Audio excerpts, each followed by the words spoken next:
gente, tudo bem? Bom, para quem não me conhece, eu sou Camila, sou consteladora familiar. Nós estamos fazendo o estudo do livro O Amor que Nos Faz Bem. Hoje nós vamos estudar o capítulo 11. O capítulo 11 diz: O poder que convida o poder. Bom, então, a primeira coisa que ele diz aqui nesse capítulo é que um relacionamento, ele funciona não quando você tem poder sobre o outro, mas quando você ajuda o outro a ter poder sobre si mesmo, assim como o outro também te ajuda a ter um maior poder sobre si.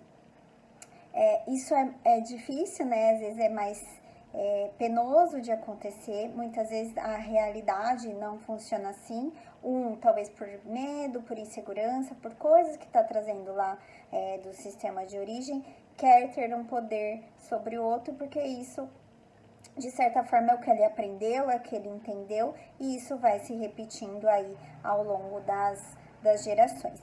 E ele fala que de fora, né, apesar de esteticamente, como eu já trouxe aqui em outros vídeos. Aqui ele fala muito da relação heterossexual, né, homem e mulher, mas você adequa isso aí na sua realidade. Eu estou falando de acordo com o livro, mas use e entenda isso dentro da dinâmica aí da sua relação. Então ele fala que muitas vezes, apesar, né, de estereotipamente o homem ser mais forte, né, ele, né, no íntimo, as mulheres, elas se sentem melhores do que os homens. Então, ele diz que num workshop ali, ele pede, né, e você pode também fazer esse exercício de se perceber como eu me enxergo aqui nessa relação.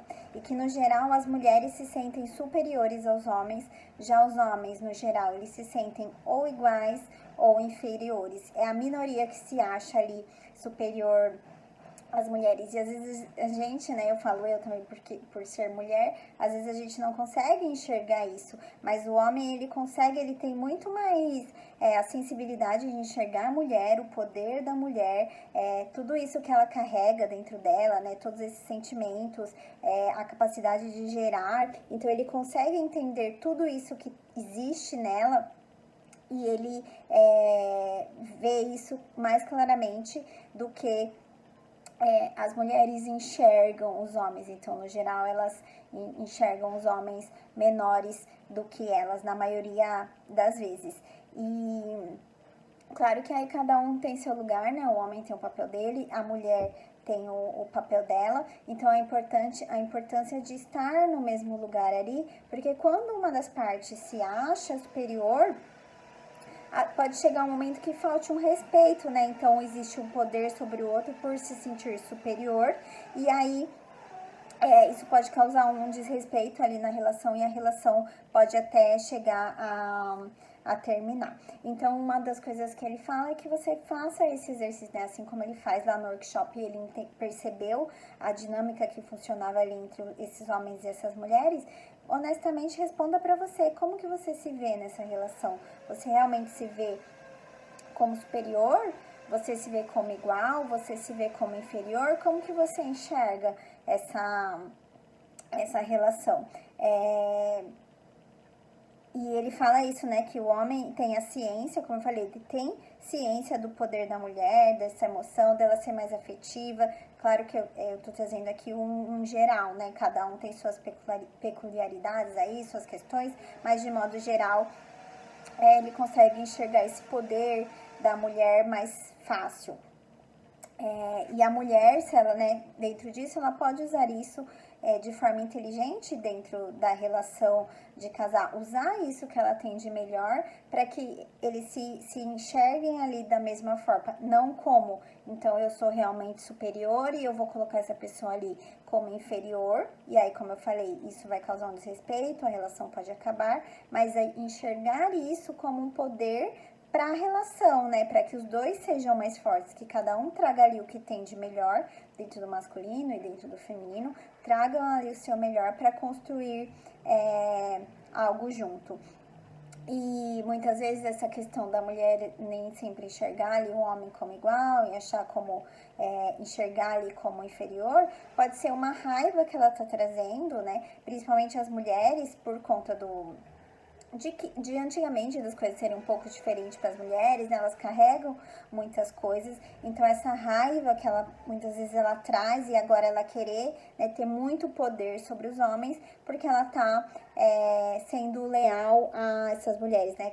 Se vingando dessas mulheres que lá atrás sofreram algo, trouxeram dores em relação aos homens, em relação ao masculino. Então é muito importante que se olhe para essas dores dessas mulheres, né, de que os homens em algum momento podem ter causado dores nessas mulheres, mas que permita isso descansar, né, honrar esse destino difícil, entender que para essas mulheres realmente foi mais difícil, mas que agora para você pode ser mais leve.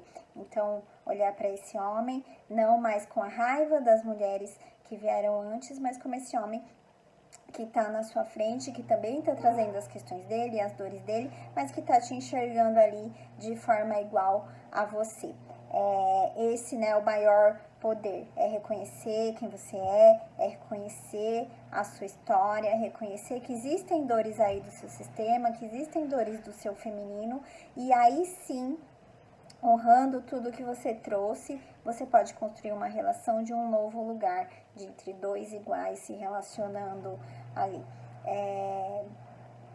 E aí ele fala isso, né? Quando a gente vive isso na relação, o seu poder, o poder da sua história, o poder de ser quem você convida também o poder do outro, que é o que eu trouxe lá no começo, né? O poder sobre si mesmo, o poder do outro sobre si mesmo é muito mais importante do que um querer ter poder sobre o outro.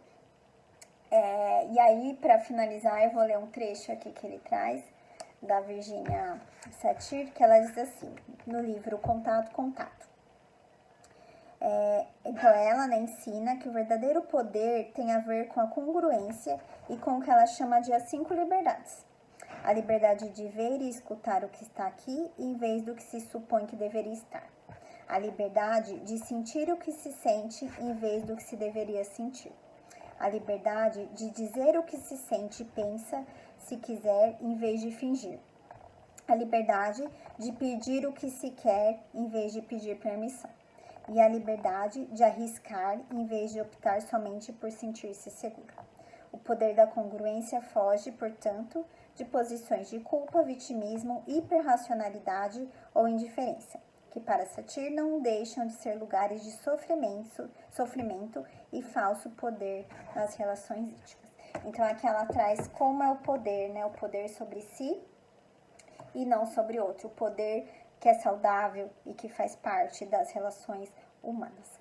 Tá bom, gente? Bom, era isso que eu queria conversar sobre o capítulo do livro hoje. Me dizem se faz sentido, se ficou alguma dúvida, mandem mensagem e a gente vai conversando ao longo da semana. Tá bom?